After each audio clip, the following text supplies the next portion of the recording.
So, first of all, good day, Professor Monter, and on behalf of the students and readers of the Herald of Legal History and the watchers or the viewers of our YouTube channel, it will be a pleasure doing this short interview with you and abusing the privileges of being the secretary of the conference that you are just here, and that's the reason for your stay in Belgrade.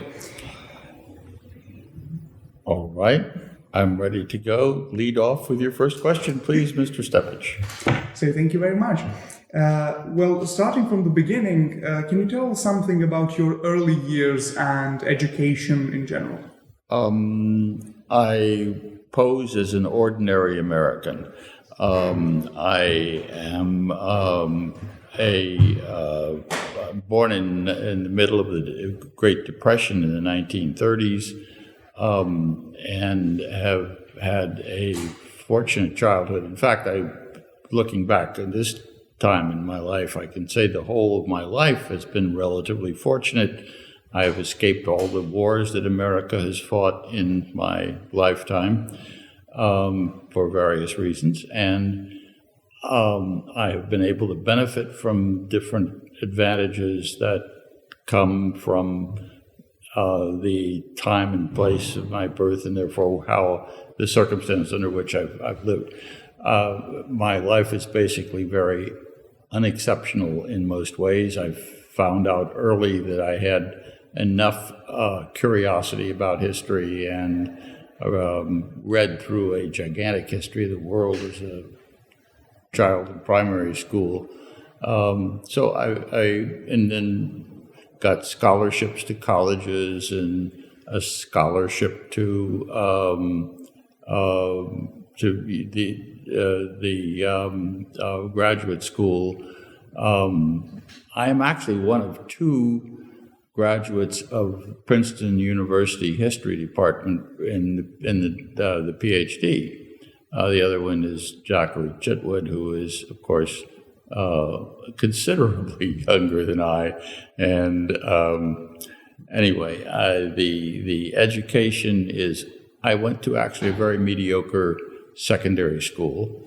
It did not offer a foreign language until I was in my third year of high school, and therefore I have had to scramble in some ways to keep up with the very bright people whom I encountered, particularly once I was in postgraduate study.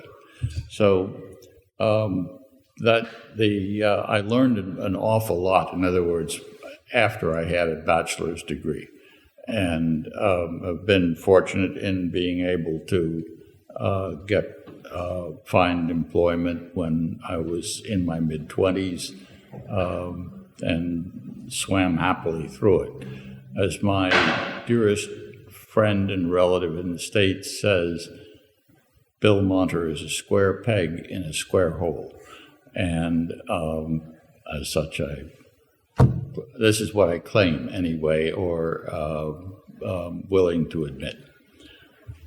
Okay, so speaking with you before the interview, you mentioned that you already visited these parts of Europe in the 60s. So before going in your career and all your achievements, can you tell us something more of your impressions of the country and of the time, its people and culture? Well, it isn't that long. It was a week in Marshal Tito's President Tito's Yugoslavia, summer of 1967. That was my first marriage. I've had two marriages. The man who's with me here is actually the son of my second wife, and I've been with him since he was before he entered school. But the trip there was because my first wife was a student of Russian literature, and they required a second Slavic language at the University of Chicago, and the languages unquestioned, the ones on offer were Polish, Czech, and Serbo-Croatian, and she voted for Serbo-Croatian. So when we were on leave and she was working on her thesis, we spent a week we spent a week here in Tito's land, which was a functioning, to some extent, multicultural country, definitely ruled from Belgrade, but Belgrade was not a place we visited.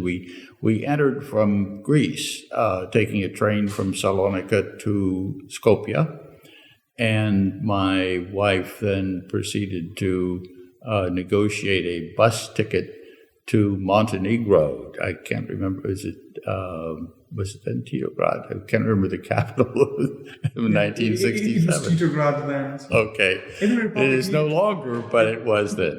So it's another sign. Generally, therefore, this experience is something that is so far in the past that it is like a land, that it no longer politically exists. Much of the time we did go to Montenegro. But in order to get to Montenegro from Skopje on bus, you had to go through the deepest part of the Balkans, and that meant by spending a night on Lake Ohrid, up in the deep corner on the border with Albania, which was then, in 1967, Yugoslavia was a non-aligned country, and Albania was an aligned country, aligned with China mostly, but to some extent with Russia. So the experience that I cited to you was hearing on the shores of Lake Ohrid, blaring on the loudspeakers of the Yugoslav army board, of course, with nothing particular to do, towards their equally bored opponents on the other side, the aligned opponents on the other side of Lake Ohrid. And what they chose to serenade the Albanians with was American rock music, which it astounded me at the time. It's still very vivid as a memorable experience, the single most memorable experience of that long ago brief visit to Yugoslavia. Yes, I have to say Yugoslavia. I saw a working country that seemed to be functioning more than satisfactorily, where with a unified currency and basically a national language which was often a second language in many parts of the country, like the Dalmatian coast. So it's just one of those other experiences. Whereas this is my first time in Belgrade, and therefore in the heart of contemporary Serbia, and once again, I have the impression of a country much smaller than the one that was there in 1967, but it also looks like it's functioning. The things that you ask it to do as a tourist and a guest, it delivers. And sometimes things you didn't even ask for, like this interview. it delivers. So I'm very grateful to the experience. Maybe I'm a minority of all American citizens. I'm not necessarily a random American, but it is a place that I am delighted to experience in the capacity of a member of the Republic of Letters, which is by definition an international phenomenon, old, venerable, has its own rules and customs, and its languages occasionally change. Is that too much? No, it's rather well. So thank you for the answer. And oftentimes we say that a content visitor is the best ambassador into the world. So, I think that would be a nice touch. I have no failed career as a diplomat. We'll make short notice of that.